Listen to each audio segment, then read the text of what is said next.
Ashok sir, मैं आपके पास आ रहा हूं एक जानकारी लेकर। कोरोना की जांच के बीच चीन से बढ़ते तनाव के बीच अमेरिका के 3 सेनेटर ताइवान पहुंचे। कोरोना के खिलाफ लड़ाई में ताइवान के साथ चीन के खिलाफ खुलकर उतरे अमेरिका और जापान। अमेरिका ताइवान को कोरोना वैक्सीन की 75,000 डोज देगा। जापान ताइवान को वैक्सीन की 1.4 मिलियन डोज दे चुका है।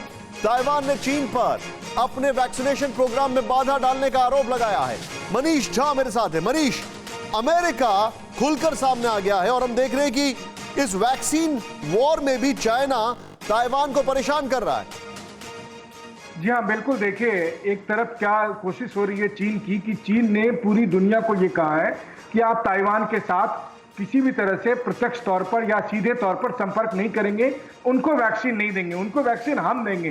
क्यों? क्योंकि वो हमारा अंग है, ये चीन का कहना है। और इस तरह से वैक्सीन देने के नाम पर ताइवान को विवश करने की, ब्लैकमेल करने की एक तरफ कोशिश हो रही है। वहीं दूसरी तरफ ताइवान को आगे बढ़ाकर अमेरिका चीन के खिलाफ एक घेराबंदी करना चाहता है। और यही वजह है कि अमेरिकी एडमिनिस्ट्रेशन से एक के बाद एक लगातार विजिट हो रहे हैं ताइवान में, एक के बाद एक लगातार संपर्क साधने की कोशिश हो रही है। यह बात तो दिगर है कि चीन किसी भी हालत में इस बात की परमिशन किसी दूसरे मुल्क को नहीं देना चाहता है कि आप किसी भी तरह से ताइवान के साथ राजनयिक या किसी भी तरह का संबंध रखें। आपने देखा कि ताइवान को किस तरह WHO तक में शामिल होने नहीं दिया जा रहा, जबकि कोरोना महामारी से लड़ने को लेकर ताइवान का बहुत ही अच्छा संबंध था, बहुत ही अच्छा अनुभव था। इसके बाद भी चीन अपनी तरफ से लगातार दबाव बनाए हुए हैं। जी। आप जो बता रहे हैं अशोक सर, हमने शो की शुरुआत की थी कि क्या चीन जो है वो पार्ट 2 क्रिएट कर रहा है। 2020 पार्ट 2 जिस तरीके से चाइना, क्योंकि इन्वेस्टिगेशन शुरू होने की बात हो रही है उसके खिलाफ, क्या यह समझा जाए कि वो हर एरिया में जानबूझ के डिसरप्टिव एक्टिविटीज कर रहा है जिससे फिर से अटेंशन डाइवर्ट करे?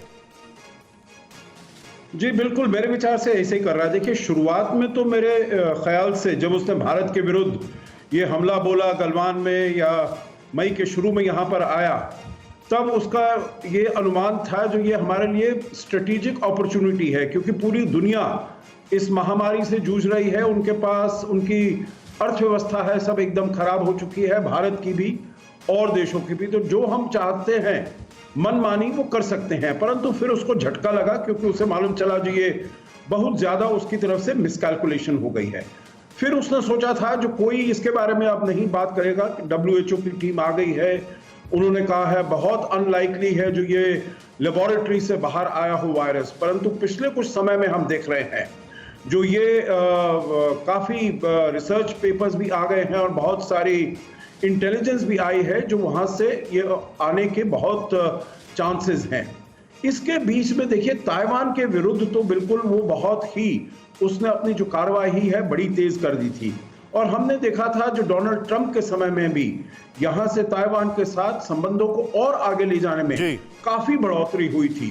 काफी वहां से सेक्रेटरी भी गए थे, मतलब उनके जो मंत्री हैं उस पौधे के लोग भी गए थे।